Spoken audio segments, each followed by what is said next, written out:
Hello guys and welcome back to my channel. Today in this video I'm going to check the Geelang Anger 75X Micro Brushless 4S Swoop, which is probably the most powerful pre-built brushless swoop that you can get at the moment of shooting this video. The Anger 75X is available in both plug-and-play and Betaflight versions. If you choose the plug-and-play version, you will need to install the radio receiver by yourself, and the Betaflight versions are available with this type of radio receivers. I've got the Frsky version, which is bundled with the ESC 900 receiver, which is compatible with Futaba remote controllers as well. In terms of packaging, first of all, the Anger 75X comes well protected inside this useful carrying case. Inside you can find the quadcopter, the user manual, a spare frame, a spare canopy, a screwdriver, a spare rubber band for securing the battery, and 4 spare Gemfen 1636 4-bladed propellers.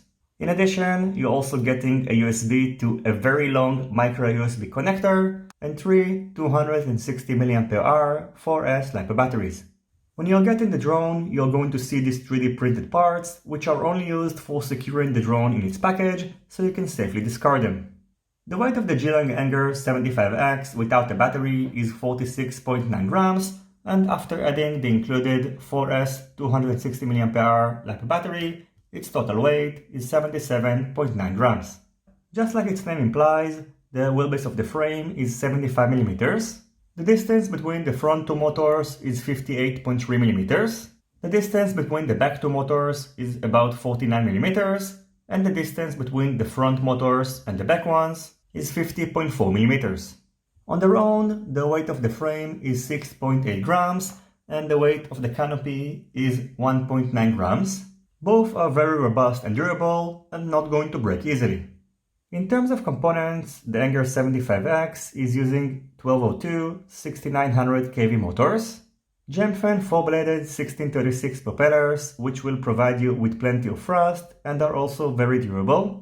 On the front, you can find the PAL 4x3 version of the Caddx Turbo EOS2 Nano FPV camera. In case you have the Betaflight version, the radio receiver is going to be mounted over here under the camera. I've got the version which is bundled with the ESC 900 radio receiver, which works with both Frsky D16 and Futaba remote controllers. Its bind button is located over here, and in order to enter binding mode, you will need to power up the receiver while pressing the bind button. Switching between Frsky and Futaba modes can be done by long pressing the bind button for a second while the receiver is already powered up, and in case you are experiencing binding issues, you are probably trying to bind the receiver using the wrong mode. In addition, the RSSI is going to be broadcasted on auxiliary 12, so you can set it up to be shown on your on-screen display. The battery is mounted on the bottom of the quadcopter on a carbon fiber plate using a rubber band, and as you can see, it is pretty well secured. On top of the carbon fiber plate, you can find a 16 by 16 mm 12 ampere 4-in-1 BLLES ESC. On the center, an F4 flight controller, which came pre-flashed with Betaflight 3.5.7. Its micro USB connector is located pretty deep inside the quadcopter, so your regular micro USB connector is not going to fit. And that's the reason they included probably the longest micro USB connector that I've ever seen. Finally, on the top you can find a 40 channels VTX that supports IRC tram protocol, has an IPX connector that is connected to a linear antenna on the back, and has a selectable output strength of 25, 100 and 200 mV. The next thing that I've done is to head outdoors and test the Anger 75X using the included 260 mAh 4S batteries, and also using these 2S and 3S 520 mAh LHV batteries. After testing it out, I can tell you that it's great that Geelang chose to include 3 batteries in the package, since you should only fly the Anger 75X using these batteries, and they perform much better than the other batteries that I tested, both in terms of performance and flight time. If you are going to push the throttle, the expected flight time is about 2 minutes, which is not bad considering the performance of this little guy.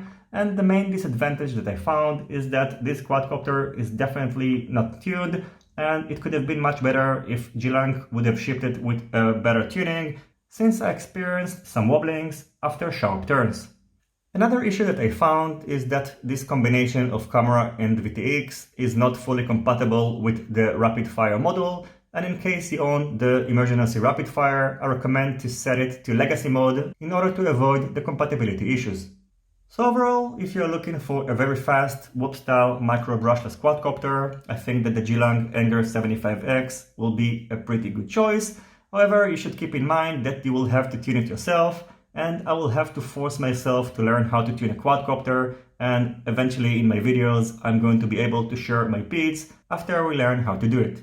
Now I'm going to show the flight footage, and as always, if you have any questions, feel free to ask them in the comments section down below. Don't forget to leave a thumbs up if you like this video, and consider subscribing to my channel and hitting the notifications bell if you're not already subscribed. See you on my next videos, and goodbye.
Thank you.